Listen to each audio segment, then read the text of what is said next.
So we talked about the development of capitalism, probably the most widespread and arguably natural economic system of the Industrial Revolution. Another one we'll talk about is socialism.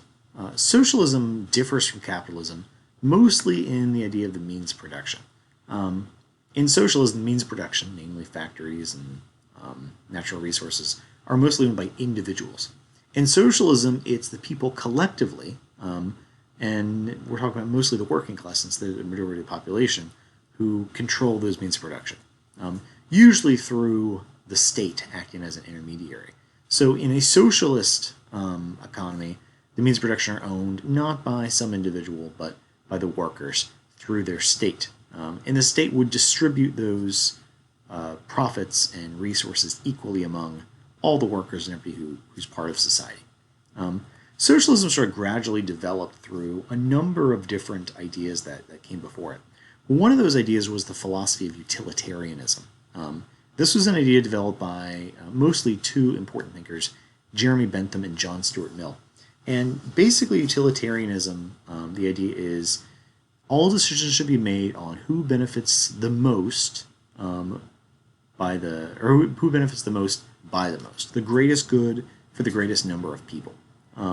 Take, for example, something like minimum wage laws.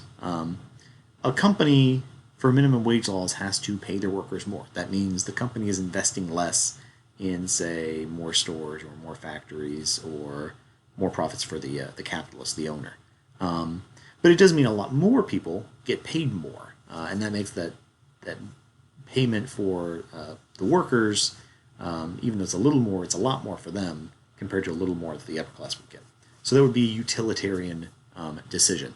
And utilitarians promoted things like minimum wage laws and against laws that, say, artificially kept the price of certain goods high to benefit the owners of factories and farms. Another idea is utopianism. This was developed by a number of people. One of the most important was an American named Robert Owen.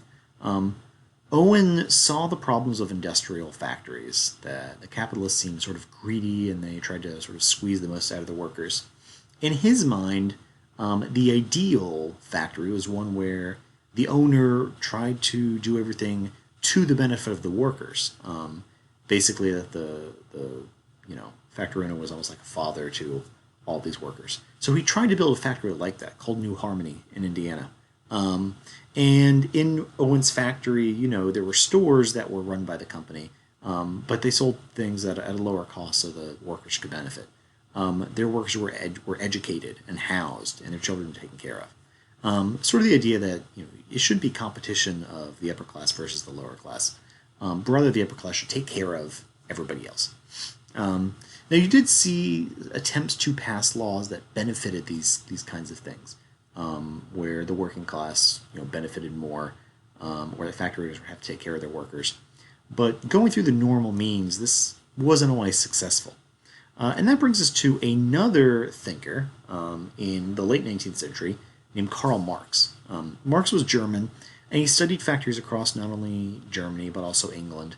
And he saw the really poor working conditions and all the problems of the Industrial Revolution.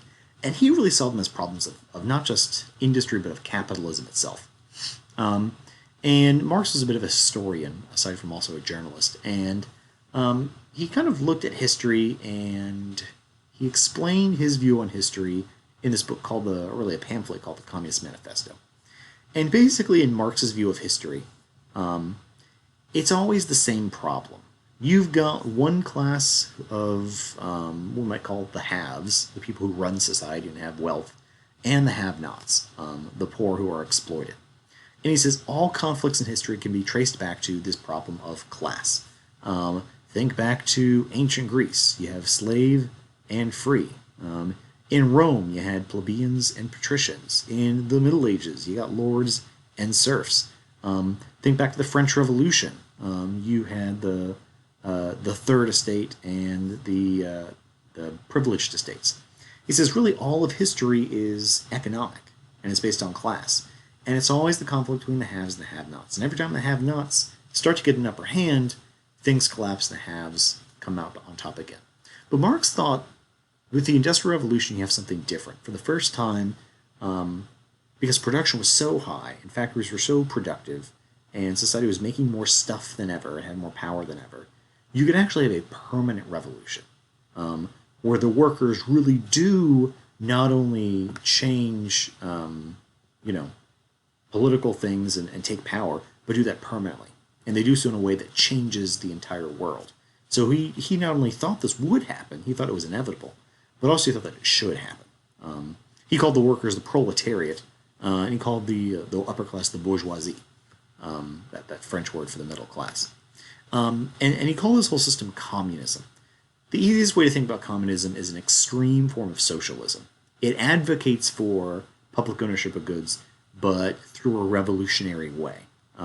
That's kind of an understatement, but that's the basic definition.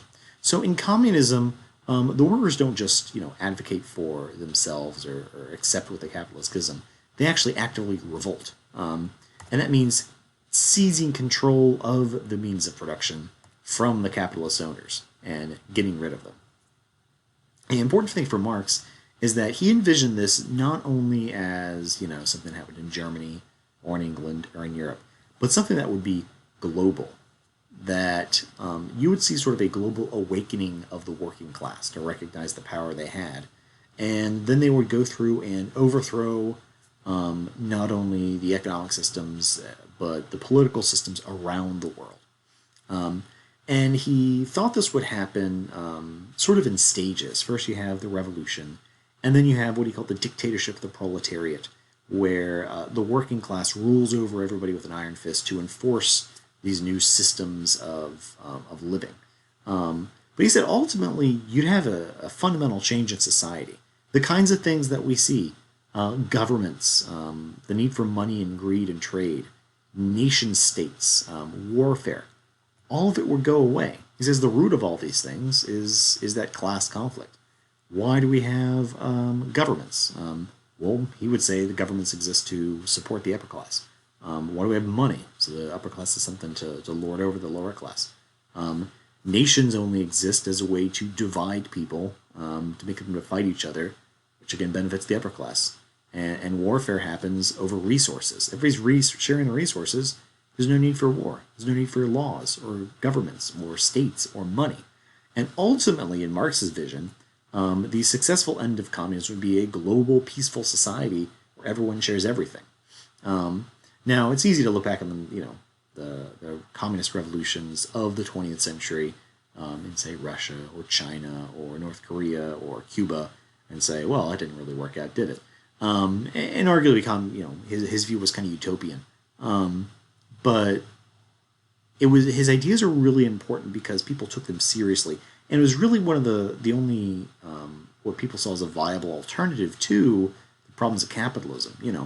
If you're saying, okay, socialism is great and we can all share the resources, but then the people at the top of society refuse to accept those things, people turn towards radical ideas like communism. So ultimately, as we move into the late 19th and early 20th century, those two ideas of capitalism and communism kind of become the leading economic perspectives in industrial societies.